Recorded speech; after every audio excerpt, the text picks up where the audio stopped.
Carol Kerr McClendon and Joe Connor McClendon were married in July 1954. 5 years later, in Oklahoma City, Aubrey Kerr McClendon was born.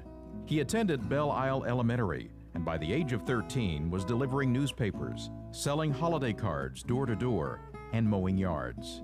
Aubrey graduated from Heritage Hall in 1977, where he was voted senior class president and was co-valedictorian. Aubrey met Kathleen Upton Burns at Duke University, and the two married in 1981 in Katie's hometown of St. Joseph, Michigan. The newlyweds headed back to Oklahoma City, and Aubrey went to work as a landman for J-Tex, a company co-founded by his uncle, Aubrey Kerr Jr. I made a speech in Oklahoma City. It's been maybe 2 years ago to, I think it was Economic Club, and somebody asked me how we could be better than we were in Oklahoma, if what we could do, and I said clone Aubrey McClendon, be the best thing. We need 3 or 4, 5 more Aubrey McClendons. It's so important to us in Oklahoma to have that kind of leadership, because when the day is done and you look back on the record, leadership has got to be number one. If you have leadership, you'll make it to wherever you want to go. If you don't have leadership, you can't make it across the street. And Aubrey is a leader in Oklahoma. After striking out on his own, Aubrey met fellow Oklahoman Tom Ward in 1983. Together, they conducted business for a number of years solely on a handshake. Chesapeake Energy was formally incorporated in 1989. While building the company, the McClendon family was growing with the births of Jack in 1985, daughter Callie in 1987, and Will in 1992.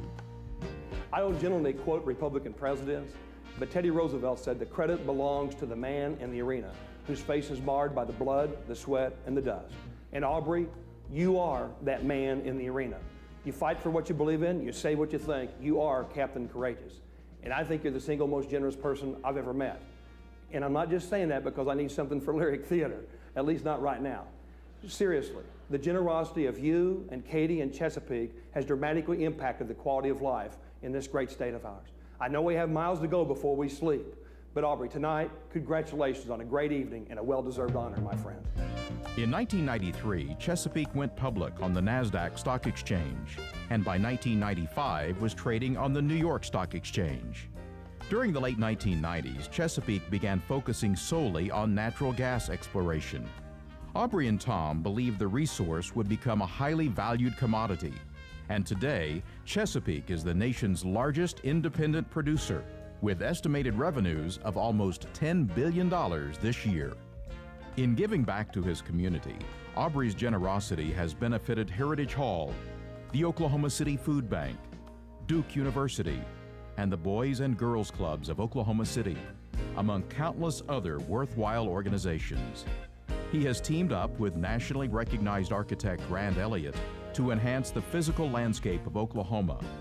The Chesapeake Boathouse was opened in 2006, and Pops has brought new energy to Route 66. I met Aubrey McClendon in 1988, and we were introduced to one another by a mutual friend whose name is Chuck Ainsworth. And Chuck was representing Aubrey because Aubrey was looking for a building. And I met Aubrey at the Paragon building, actually. And I remember this very well because I walked in and it was Aubrey in a 2-room office. His part-time assistant was gone at that moment. And I remember walking into his office and there were CDs all over the floor. And so I knew right off that he liked music. But we had a wonderful conversation, and Chuck introduced me, and Aubrey said, well, I'm thinking about buying a building. And I said, well, that'd be great. And he said, well, I really don't know you except through Chuck. How do I know that you would do something that I would like? And I remember saying, well, you could just trust me. I'll do something really great. And he stopped a moment and he said, well, would you do something on spec just so I could learn how you think?